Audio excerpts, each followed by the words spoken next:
This is a warning. If you hear kids calling outside your window after 2 a.m., don't answer. And whatever you do, don't say your name. There's something wrong with my street, my town, and it starts after midnight. You'll hear laughter children playing, sometimes tag, sometimes jump rope, sometimes just calling. But we all know better. You don't open the window. You don't peek through the blinds. You never go outside. I told Emily this, but she didn't believe me.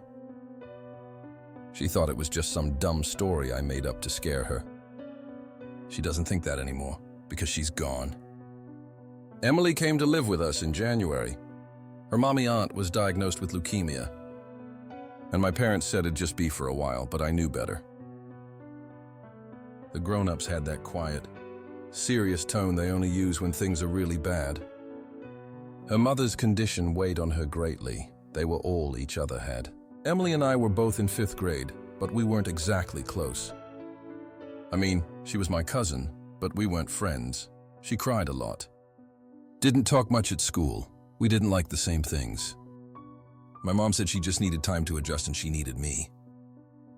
The Community Creek School was just a block away, at the dead end of our street. A small charter school, praised for its community atmosphere, small class sizes, and great test scores.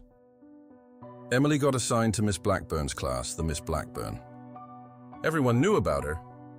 She'd been teaching 5th grade since the 90s, and somehow still looked like she was in her 30s. All the boys called her a MILF, but I was pretty sure she didn't have kids. The juicy rumor was she was a witch who fed on kids to stay young. Dumb story, right? Our town had lots of these stupid tales. The older kids always used to try and scare us with the same one about the night. Kids, if you hear kids playing outside your house after 2 a.m., don't go. Don't answer. Don't say your name, or you'll join them. We were out in the yard late one night riding bikes. Mom called for us to come inside, jokingly warning us that the night kids would get us. Afterwards, I explained the tale from our neighborhood to her. If you hear the kids, don't go outside, she laughed. What kids? The night kids. The ones that call you out. They only come after 2 a.m. She gave me a look. That's so stupid. Yeah, I said, it is. But I didn't sleep well that night. I woke up to whispers, giggles, a skipping rope sound. Then I heard the front door close. I sat up and went to Emily's room. Her bed was empty. I ran downstairs and flung open the door into the cold. Across the street by the creek, I saw them figures. Maybe 8 or 9 of them. Kids in Halloween costumes, pajamas, even clothes that looked way too old. One had a cone party hat. Another in a 90s windbreaker. Their eyes glinted like mirrors. And in the middle of them, I saw Emily, dazed, pale, walking like she was half asleep. I screamed her name. I ran to her, but she turned and looked at me like she didn't recognize who I was. I yelled her name again. But one of the children grabbed her hand and started pulling. Several then turned their glares towards me, cold, dead eyes warning me. One boy in pajamas started towards me with teeth bared and hands raised. I stumbled backward into the street, opening his mouth. He released a chilling wail. That sounded like 1,000 children in agony screaming all at once. He grabbed my arm and my flesh scorched with an icy chill. I screamed, wrenched my arm free and stumbled onto the ground. He lunged again. I crawled away, scraping my knee and elbow, but managed to scramble to my feet. All I could do was run. When I got to the porch, panting, I turned to look back. I watched helplessly, terrified as they vanished into the woods with Emily.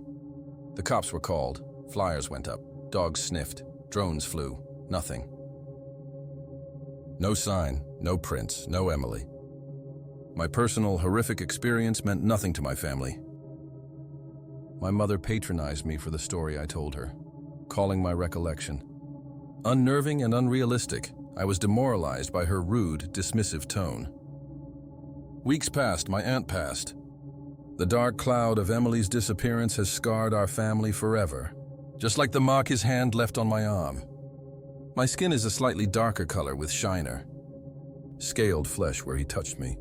It leaves me feeling branded and singled out.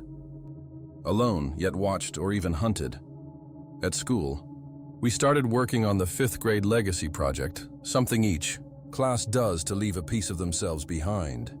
This year's class chose a mural hearts painted on the back wall with our names inside.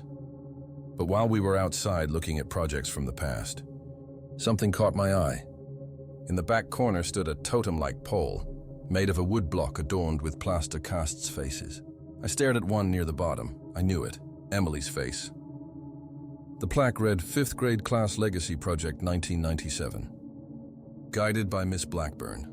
That would have been her first year here. And if that's true, how does she still look exactly the same?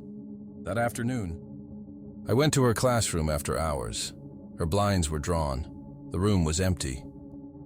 Quiet, but something felt off. A drawer on her desk was slightly open, so I peeked.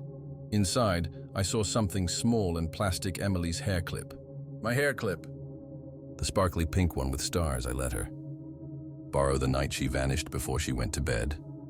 That night, the handprint-shaped scar on my arm itched. I locked my window. I stuffed towels under the crack in the door. I buried myself in blankets. Every light was on. Still, I heard it. The giggles, the skipping, the whispering. They had come for me. Then Emily's voice, unmistakably terrifying and upsetting. Right outside my window, she said my name. If you enjoyed the story, consider subscribing. But don't blame me if you can't sleep tonight. Until next time, keep the lights on and the doors locked. Goodbye.